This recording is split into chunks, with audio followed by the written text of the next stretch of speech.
એકવાર મારી ઝૂંપડીએ આવો મારા રામ. શ્રી ગણેશાય નમઃ. દોસ્તો, ભાઈઓ બહેનો, સ્વજનો બધાને તૃપ્તિ જોશી શાના જય શ્રી કૃષ્ણ. ગીતા જ્ઞાન મંજરી નામની ચેનલમાં તમારું સ્વાગત છે. તમે મને લાઈક કરી શકો છો, સબસ્ક્રાઇબ કરી શકો છો અને મારી સાથે શ્રીમદ ભગવદ્ ગીતામાં જોડાઈ રહી શકો છો.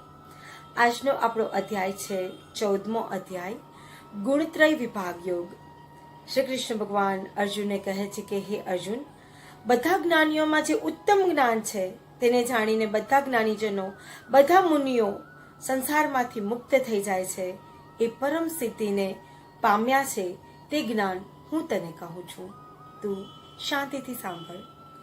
આ જ્ઞાનના આશ્રયથી જે મારા સ્વરૂપને પામ્યા છે તે સૃષ્ટિની ઉત્પત્તિ વેળાએ જન્મતા નથી ને પ્રલય સમયે વ્યાકુળ પણ થતા નથી. પ્રકૃતિ મારી યોની છે, હું તેનામાં ગર્ભ મૂકું છું.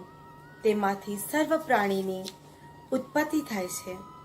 બધી યોનિઓમાં જે શરીર ઉત્પન્ન થાય છે તે યોની માના મહદ બ્રહ્મ છે. તે માતા મહદ એ બ્રહ્મ છે અને હું તે બીજને આપવા વાળો પિતા છું. આખી સૃષ્ટિનો રચનાકાર હું છું. હું તને આજે ઉત્તમમાં ઉત્તમ જ્ઞાન આપું છું, જેનાથી ઘણા બધા લોકો જ્ઞાની બન્યા છે. હું પ્રકૃતિ મારી યોની છે, આખી સૃષ્ટિ છે એ મારી યોની છે.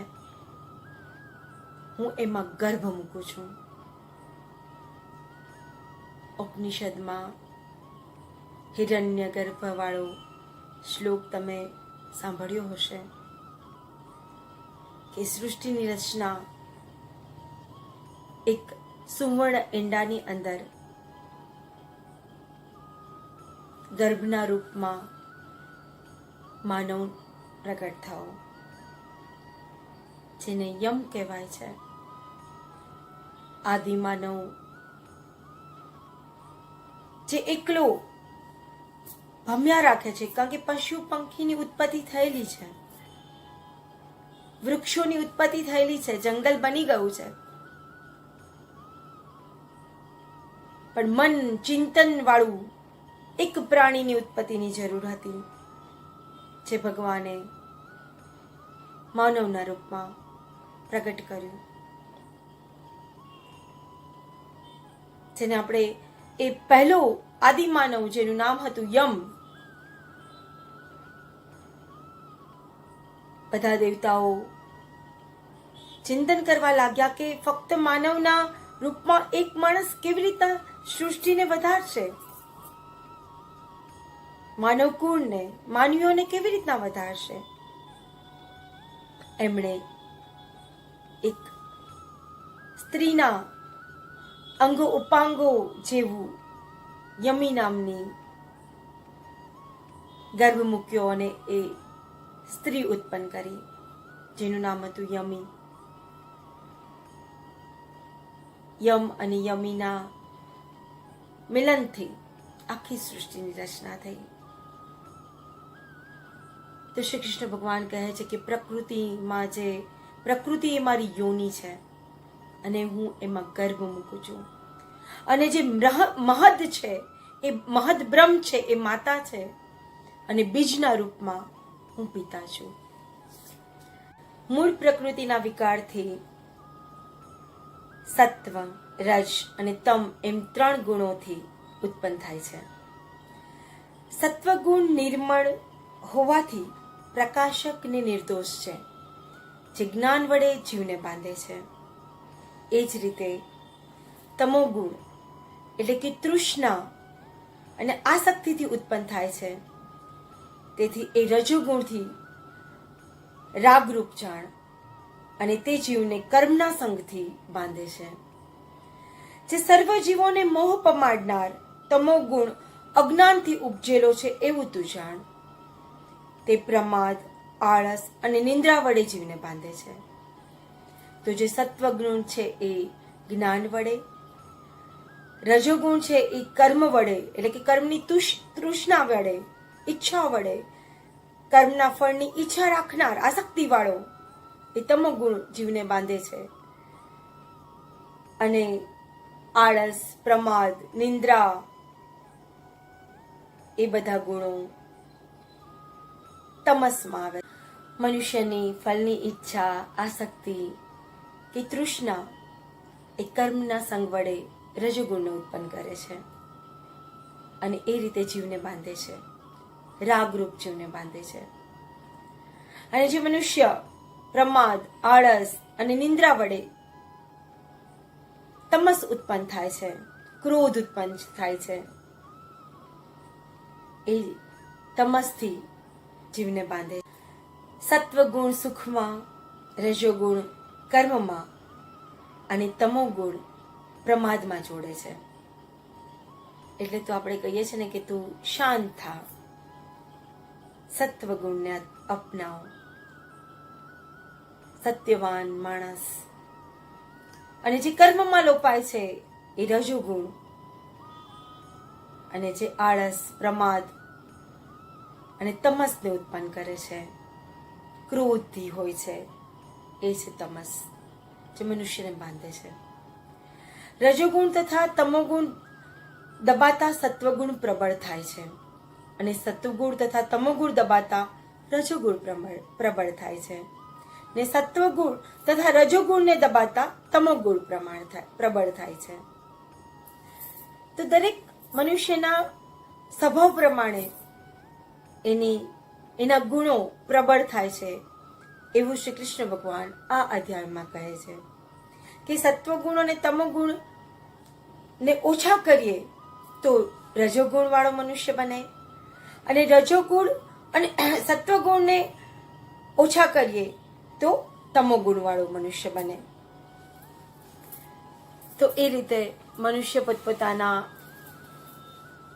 સ્વભાવ અને ગુણો વડે ઓળખાતા હોય છે. સત્વગુણ વધવાથી જ્ઞાન, વિવેક અને રજોગુણ વધવાથી લોભ, પ્રવૃત્તિ, કર્મનો આરંભ, અશાંતિ, ભોગની ઈચ્છા ઉત્પન્ન થાય છે.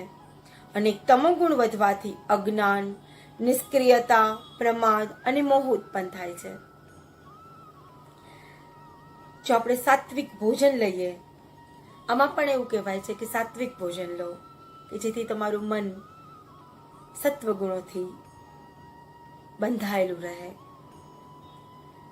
જેમાં લસણ, ડુંગળી, આદુ આ બધું કંદમૂળ છે, એનાથી તમસ ઉત્પન્ન થાય છે, ક્રોધ ઉત્પન્ન થાય છે.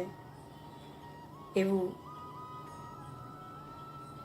નેચરોપેથીમાં કહે છે કે તમે ખાવાથી પણ મનુષ્યના સ્વભાવ પર અસર થાય છે. કેવી રીતના ખાવું, કોનાથી ખાવું, કોના હાથે ખાવું, એ બધું જ જરૂરી છે. સ્ત્રી જ્યારે રસોઈ કરતી હોય ને ક્રોધ આવતો હોય અને એ ખાવાનું જો ઘરના લોકો ખાય તો એમાંથી તમસ ઉત્પન્ન થાય, રજોગુણ ઉત્પન્ન થાય. પણ જો શાંત પ્રિય હોય, શાંતિથી મનમાં ઘણા બધા સારા વિચારો સાથે એ બનાવે જમવાનું, તો એનાથી સત્વ ઉત્પન્ન થાય. તો સત્વથી જ્ઞાન, વિવેક ઉત્પન્ન થાય છે. રજોગુણથી કર્મની ઈચ્છા, આસક્તિ, ક્રોધ ઉત્પન્ન થાય છે. અને તમોગુણથી પ્રમાદ ઉત્પન્ન થાય છે, નિષ્ક્રિયતા ઉત્પન્ન થાય છે, અજ્ઞાન ઉત્પન્ન થાય છે. તો સત્વગુણની વૃદ્ધિ થતા મરણ પછી સ્વર્ગલોક પ્રાપ્ત થાય છે, અને રજોગુણની વૃદ્ધિ થતા મરણ પછી કર્મની આસક્તિવાળા લોકમાં જન્મ થાય છે, અને તમોગુણની વૃદ્ધિ થતા પશુ, પક્ષી વગેરે યોનિમાં જન્મ મળે છે. સત્વની ઉત્પત્તિ થાય, આપણે સાત્વિક બની જઈએ તો મોક્ષનો માર્ગ અપનાવી શકાય, ભગવાનમય થઈ જવાય, ભક્તિનો માર્ગ અપનાવી શકાય. અને જો રજોગુણ એટલે કે કર્મમાં જ લોપાતા રહીએ, જન્મ મળતા જ રહે, કારણ કે કર્મમાં આસક્તિ છે, ફળની ઈચ્છા છે, તૃષ્ણા છે, અતૃપ્તિ છે. અને જે તમોગુણ વાળો મનુષ્ય છે એનો જન્મ પશુ પંખીની યોનિમાં એમનો જન્મ થાય છે. તો શ્રી કૃષ્ણ ભગવાન કહે છે કે જે પુણ્ય કર્મનું ફળ છે એ સાત્વિક છે, રજોગુણનું ફળ છે એ દુઃખને અને તમોગુણનું ફળ છે એ અજ્ઞાનને ઉત્પન્ન કરે છે. એટલે કે સાત્વિકથી જ્ઞાન, રજોગુણથી મોહ અને તમોગુણથી પ્રમાદ, મોહ અને અજ્ઞાન થાય છે. એક જ વાત કે સત્વગુણથી સાત્વિક બનાય, તમોગુણથી તામસિક બનાય અને રજોગુણથી રાજસિક બનાય. તો નક્કી આપણે કરવું છે કે આપણે શું બની શકાય. કળિયુગમાં રહીએ છીએ. સતયુગ, દ્વાપર યુગ, ત્રેતા યુગ, એ બધા યુગોમાં સત્યતાની ને સાત્વિકતાની વાત કરીએ તો કંઈક યોગ્ય હતું, કરી શકાતું હતું. લોકોનું મન ઉપર કાબુ મેળવતા હતા મનુષ્ય. પરંતુ આ કળિયુગમાં બધા જ રજોગુણ અને તમોગુણથી ભરેલા છે. બધાને ફળની ઈચ્છા છે. કર્મ ત્યારે જ કરવું છે જ્યારે કર્મનું ફળ મળે. બાકી તો નિષ્ક્રિય રહેવું છે. ધર્મના અર્થે કર્મ કે ભગવાનના અર્થે કર્મ કરનાર કેટલા લોકો. બધાને આ હોડમાં રહેવું છે, દોડ ભાગમાં રહેવું છે. હું પહેલોની હોડમાં જીવવું છે અને એ જ રીતે આગળ વધવું છે. લોકો આવું જાણતા હોવા છતાં પણ પૈસા પાછળની જ દોડ છે, હોડ છે, હરીફાઈ છે. પેલો આગળ તો હું એનાથી કેટલો આગળ જઈ શકું. આજનો દિવસ ફ્રેન્ડશિપ ડે હતો. વોટ્સઅપનો જમાનો છે એટલે બધાએ બહુ સુંદર વોટ્સઅપમાં મિત્રતા વિશે કહ્યું. પરંતુ મારી આગામી ઘણા લોકોને મારી આસપાસ જોઉં છું. મિત્ર તો છે, પરંતુ તું શું કરે છે, તું કેટલી આગળ વધી કે તું કેટલો આગળ વધ્યો. પછી એક આવું છે તો હું પણ એના જેવું બનું, એ ચિંતનમાં પોતાના ગુણોથી બહાર નીકળી જાય છે. અંદર વસેલો જે સાચો આત્મા છે, જે સાચું હૃદય છે, એ તરફ, એ હોડ તરફ, એ હરીફાઈ તરફ જતું રહે છે અને આપણે એ કરવા માટે પ્રેરાઈ જઈએ છીએ. આ જ સત્યતા છે કળિયુગની. તો રજોગુણથી ભરેલું કળિયુગ અને તમોગુણથી ભરેલું કળિયુગ. જે તમોગુણ વાળો મનુષ્ય છે નિષ્ક્રિય છે, અજ્ઞાની છે, પ્રમાદ, આળસથી ભરપૂર છે. એ આ લોકમાં જીવે કે મૃત્યુ પામે બધું એક સરખું છે, કોઈ ફરક નથી પડતો. તો દેહના કારણરૂપ 3 ગુણો પર સંયમ મેળવી જન્મ, જે મનુષ્ય સાત્વિક પુરુષ છે એ સ્વર્ગમાં, રાજસી પુરુષ મનુષ્ય લોકમાં અને તામસી પુરુષ એટલે કે તામસી મનુષ્ય એ નરકમાં જાય છે. દેહના કારણરૂપ 3 ગુણો પર સંયમ મેળવી જે મનુષ્ય જન્મ, મૃત્યુ અને વૃદ્ધત્વને દુઃખોથી પાર થઈ જાય છે એ મોક્ષને અનુભવે છે, મોક્ષનો માર્ગ અપનાવે છે અને મોક્ષને અનુભવે છે. અર્જુન પૂછે છે કે હે પ્રભુ, મનુષ્ય 3 ગુણો કેવી રીતે ઓળંગે છે? કૃપા કરી આપ મને કહો.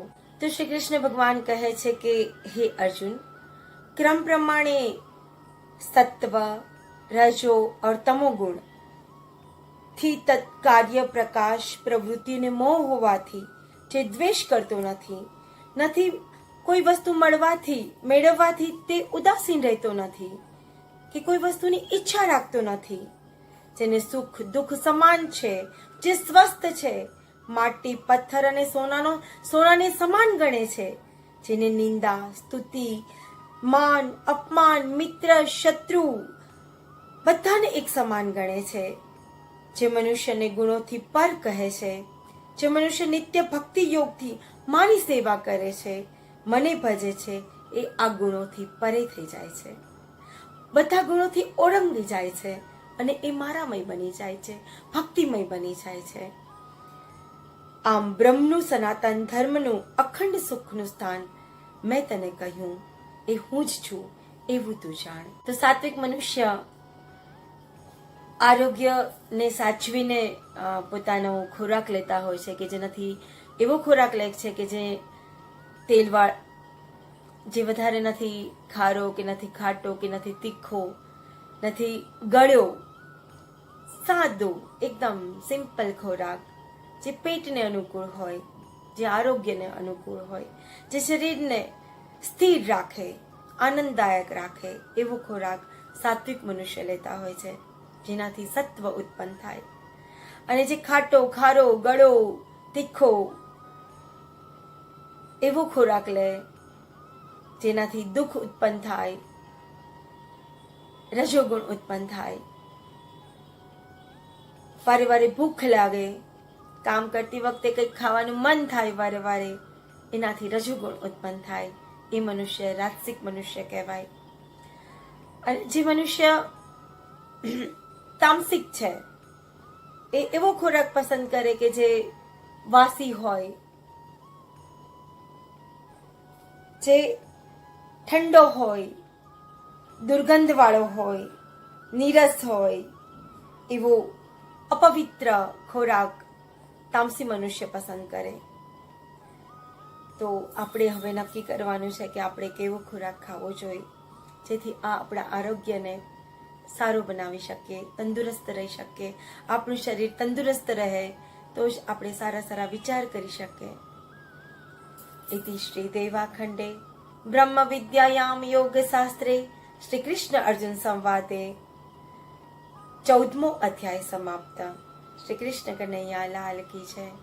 જય શ્રી કૃષ્ણ.